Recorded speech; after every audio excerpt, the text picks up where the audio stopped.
अस्सलाम वालेकुम अजीज तलबा। आज की वीडियो लेक्चर के अंदर प्रैक्टिकल बेस असेसमेंट में साल्ट एनालिसिस जो डिस्कस किया था उसके बेसिक रेडिकल को डिस्कस करेंगे। मैंने आपको प्रीवियस लेक्चर में बता रखा है कि बेसिक रेडिकल जो हैं वो 6 ग्रुप के अंदर फर्दर डिवाइड किए हुए हैं on the basis of their reactivity with reagent. अजाने मन, अब उन ग्रुप्स को हम डिस्कस करते हैं। जो पहला ग्रुप है वो है सिल्वर ग्रुप। इसी ग्रुप को हम ग्रुप 1 भी कहते हैं और ज्यादातर इसको बुक के अंदर आपको ग्रुप 1 ही लिखा नजर आएगा। दूसरा जो ग्रुप होता है वो फर्दर 2 हिस्सों में डिवाइडेड है। एक को कहते हैं ग्रुप 2A और 2A को आप कॉपर ग्रुप भी कहते हैं, और इसी तरह से ग्रुप 2B है और 2B को आप आर्सेनिक ग्रुप कहा करते हैं। अजाने मन, आयरन का जो ग्रुप है इसको आप ग्रुप 3 का नाम दिया करते हैं। जिंक का जो ग्रुप है इसको ग्रुप 4 का नाम दिया करते हैं। कैल्शियम को ग्रुप 5 कहा करते हैं और ग्रुप 6 जो होता है वो अल्कली ग्रुप हमारे पास मौजूद होता है। अजाने मन, सबसे इंपॉर्टेंट है इनके ग्रुप रिएजेंट को याद करना। जो ग्रुप 1 यानी कि सिल्वर जो ग्रुप है उसका ग्रुप रिएजेंट डाइल्यूट HCl है।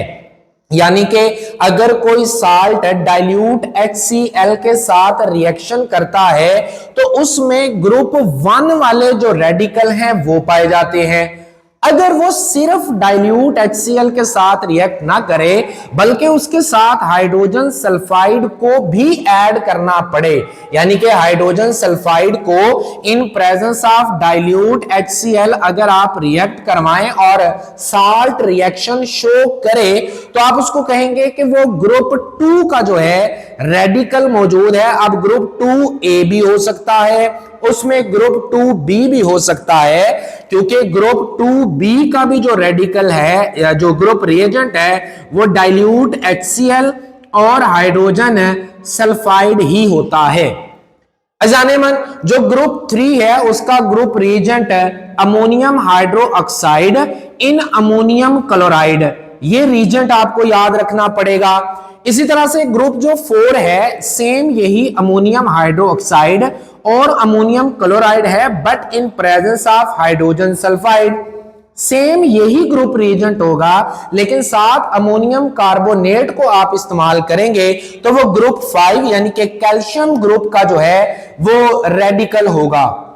अजाने मन, जो हमारे पास 6 जो ग्रुप है जिसको अल्कली ग्रुप कहा जाता है इसका कोई ग्रुप रिएजेंट नहीं होता। यानी कि पहले आप इसको डालें, फिर ग्रुप 2 के रिएजेंट, फिर 3, फिर 4, फिर 5, और जब इनके साथ साल्ट रिएक्शन ना शो करे तो आप कहेंगे ये ग्रुप 6 होगा। और ग्रुप 6 के जितने भी रेडिकल होते हैं उनका अलग अलग जो है टेस्ट किया जाता है कंफर्मेशन के लिए। अजाने मन, हमारे सिलेबस के अंदर जो शामिल है वो कॉपर है जो कि बिलोंग करता है 2A ग्रुप यानी कि कॉपर वाले ग्रुप से। इसी तरह से फेरस है Fe positive 2, ferric Fe positive 3, chromium positive 3, aluminium positive 3। ये जितने भी 4 रेडिकल हैं ये ग्रुप 3 यानी कि आयरन ग्रुप से बिलोंग करते हैं। अजीज तलबा, ग्रुप नंबर जो 4 है उसको जिंक ग्रुप कहते हैं। जिंक भी हमारे सिलेबस में शामिल है, कैल्शियम जो है वो भी सिलेबस में शामिल है और अमोनियम जो है वो भी सिलेबस के अंदर शामिल है। हम इन्हीं को जो है वो डिस्कस करेंगे, लिहाजा आप इसका स्क्रीनशॉट ले लें और इसी के साथ जो है आप इनके जो रिएजेंट हैं ग्रुप के उनको याद करें। यहां तक बातें क्लियर? आने वाले लेक्चर्स के अंदर हम इन रिएजेंट को इस्तेमाल कर एक एक दो इनके कंफर्मेटरी टेस्ट लिखेंगे और स्पेशली विद स्पेशल जो इनके टेस्ट होंगे या स्पेशल जो हमारे सिलेबस के अंदर हैं वो है सोडियम हाइड्रोक्साइड और इसी तरह से एक्वस जो अमोनियम हाइड्रोक्साइड है उसके साथ जो इनके टेस्ट हैं उनको हम इंशाल्लाह डिटेल में डिस्कस करेंगे। तो आपको पता होना चाहिए कि ग्रुप 1 है, ग्रुप 2 है और 2 में फिर 2 हैं A और B, 3, 4, 5 और 6। बेशक इनके अगर आप ये ग्रुप के जो नाम है आयरन है या कैल्शियम है या जिंक है, इनको अगर आप याद ना भी करें फिर भी काम चलेगा। ग्रुप 1 के रेडिकल मैंने इसलिए नहीं लिखे क्योंकि आपके सिलेबस में नहीं है। 2 जो है वो आपके सिलेबस में है और 2 में भी 2A, क्लियर। इसी तरह से जो है वो 3 शामिल है, 4 है, 5 है और 6 है, लिहाजा इनको जो है वो आपने प्रिपेयर करना है। आप इसका जरा स्क्रीनशॉट लें, उसके बाद फिर ओरिजिनल सॉल्यूशन कैसे प्रिपेयर करना है उसको डिस्कस करते हैं। अजीज तलबा, अब हम देखते हैं कि बेसिक रेडिकल एनालिसिस के लिए ओरिजिनल सॉल्यूशन को किस तरह से तैयार करना है। अब ओरिजिनल सॉल्यूशन क्या होता है कि आप किसी भी साल्ट को जब सॉल्वेंट के अंदर डिसॉल्व करें तो क्रिस्टल क्लियर सॉल्यूशन बने। ऐसा ना हो कि आपने अपनी तरफ से पानी लिया, उसके अंदर साल्ट को डिसॉल्व किया तो साल्ट जाके नीचे बैठ जाए, तो वो तो सॉल्यूशन प्रिपेयर नहीं होगा। अच्छी तरीके से डिसॉल्व हो और उसके साथ साथ फिर वो ओरिजिनल यानी कि क्रिस्टल क्लियर सॉल्यूशन जो है वो बने।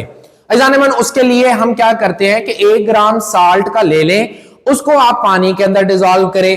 अगर तो पानी के अंदर रूम टेम्परेचर पर डिसॉल्व हो वेल एंड गुड, अगर ना डिसॉल्व हो तो आप पानी को थोड़ा सा गर्म करें और फिर देखें क्या डिसॉल्व हुआ। अगर तो डिसॉल्व हो गया देन वेल एंड गुड, अगर फिर भी डिसॉल्व नहीं हुआ तो फिर आप वाटर की जगह डाइल्यूट HCl यूज करें। अगर तो डाइल्यूट HCl के अंदर साल्ट डिसॉल्व हुआ तो ठीक, वरना आप कंसंट्रेटेड HCl के अंदर डिसॉल्व करें। अगर इसमें डिसॉल्व हुआ तो वेल एंड गुड, अगर नहीं हुआ तो फिर आप क्या करें, डाइल्यूट HNO3 यूज करें। अगर तो डाइल्यूट HNO3 के अंदर साल्ट डिसॉल्व हुआ तो वेल एंड गुड, अगर नहीं हुआ तो फिर कंसंट्रेटेड नाइट्रिक एसिड यानी कि HNO3 ले लें, उसमें डिसॉल्व करें। अगर तो इसमें भी डिसॉल्व हो गया तो फिर आप उससे टेस्ट परफॉर्म कर लें। अगर नहीं हुआ तो फिर आप यूनिवर्सल रिएजेंट का इस्तेमाल करें, दैट इज एक्वा रिजिया। अब एक्वा रिजिया ऐसा आपके पास सॉल्वेंट है जो कि Nobel metal like gold, like platinum, उसको भी अपने अंदर डिसॉल्व कर लेता है। और ये एक्चुअल में मिक्सचर होता है 2 चीजों का, एक होता है HCl और एक होता है HNO3। अब जो HCl होता है वो 3 मोलर आपने लेना होता है और जो HNO3 होता है उसका 1 मोल आपने लेना होता है। अब यूं याद कर लें कि जिसके साथ 3 लिखा हुआ है उसका 1 मोल और जिसके साथ 1 लिखा हुआ है उसके 3 मोल आपने लेने हैं। इन दोनों का जो मिक्सचर होता है इसको एक्वा रिजिया कहते हैं और ये तकरीबन उन साल्ट को डिसॉल्व कर लेता है जो यहां पर इन सॉल्वेंट के अंदर डिसॉल्व नहीं हुए। अज़ानमन यहां पर एक इंतबाह है, वो ये कि जब आप कंसंट्रेटेड HCl को यूज करेंगे तो आपने उसको थोड़ा डाइल्यूट भी करना है, क्योंकि बहुत सारे ऐसे रेडिकल्स होते हैं जो कंसंट्रेटेड HCl में मुकम्मल तौर पर डिसॉल्व नहीं होते, तो डाइल्यूट करने से थोड़ा सा अच्छे से डिसॉल्व हो जाते हैं। एक्वा रिजिया अगर आप यूज कर रहे हैं तो आप इसको हीट करें, ड्राई करें, डाइल्यूट करें और इसको बार बार यूं करते रहें ताकि जो एसिड है वो यहां से रिमूव हो जाए। और फिर उससे फर्दर जो टेस्ट हैं आगे आने वाले लेक्चर में डिस्कस करेंगे, उनको हम इंशाल्लाह इन्हीं से परफॉर्म करेंगे। अज़ानमन ये था ओरिजिनल सॉल्यूशन की प्रिपरेशन और क्लासिफिकेशन, जिसकी बेस के ऊपर हम लोगों ने रेडिकल बेसिक रेडिकल एनालिसिस जो है वो परफॉर्म करना है। आज का जो हमारा लेक्चर है वो अपने इख्तिताम को पहुंचता है। मैं साइड पे हूं, आप इसका स्क्रीनशॉट ले लें। इंशाल्लाह नेक्स्ट वीडियो में नेक्स्ट लेक्चर के साथ मुलाकात होगी। अपना ख्याल रखें। अल्लाह हाफिज।